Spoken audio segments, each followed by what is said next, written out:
Hey guys, welcome back to the channel. I hope y'all are having a wonderful day. I hope it ain't piss pouring or something like that, but it's sun shining here and we're bound determined to get stuff done. But as for today, we're going to be putting some lights on the gooseneck. We're going to be going over Ruby, double check everything because tomorrow is race day and we're going to take it to Bristol, test out the whole new setup, because before I started this channel we've had the motor, transmission, everything gone through in a very short amount of time. So I guess we're going to go over everything today, make sure it's all ready for tech and stuff like that. But we're going to go ahead and jump into it and see what all we can get accomplished.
Alright guys, so you're probably wondering, you're like, well, if you're going racing, why are you cleaning your whole truck? I guess it's kind of more personal preference. I guess the bed, it was aggravating me because I had some parts in there and it gave it that rusty look and I don't like that. So I used some Purple Power and got that taken care of.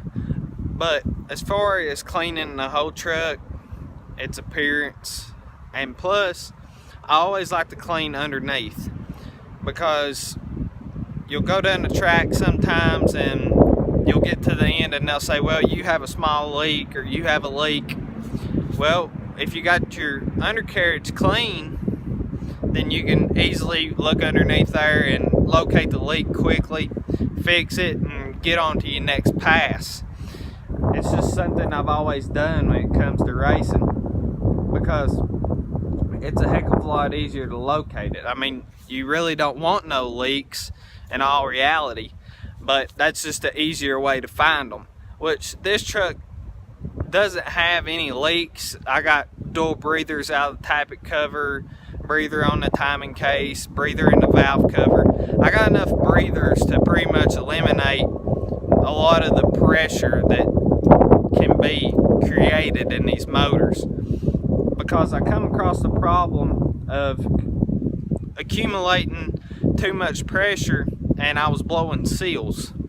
So I installed a whole bunch of breathers to eliminate that, and they'll, once in a blue moon, you'll get a little bitty, maybe the size of your pinky nail, out of the breathers on the driver's side. But that's pretty much it as far as any oil that comes out of this thing.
Alright guys, so we got all of the lights buttoned up on the flatbed.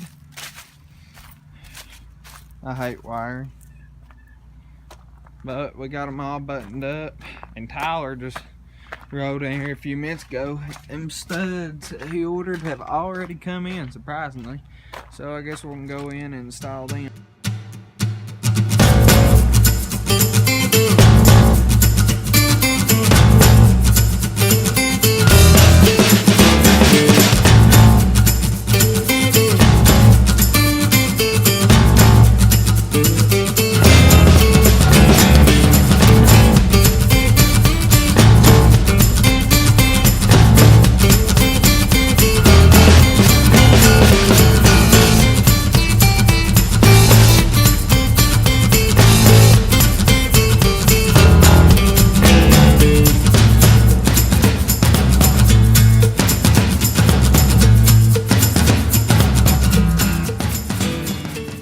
Alright guys, so we just got back from eating. We finished everything up on this motor except for the valve lash. We got all the studs in. Be sure not to miss tomorrow's video. We're going to take Ruby to a track, race it. If y'all can't tell, I got brighter lights in here. Anyways, but we're going to take Ruby to Bristol tomorrow, race it. See how it does, you know. We're just going to try to get some test passes in, and we ain't really concentrating on, I guess, racing the guy beside us, but just making a good solid pass, seeing what time we can run, see what platform we got to work from. But hit that like button, subscribe, tune back in tomorrow, and hopefully we'll have a good day at the track.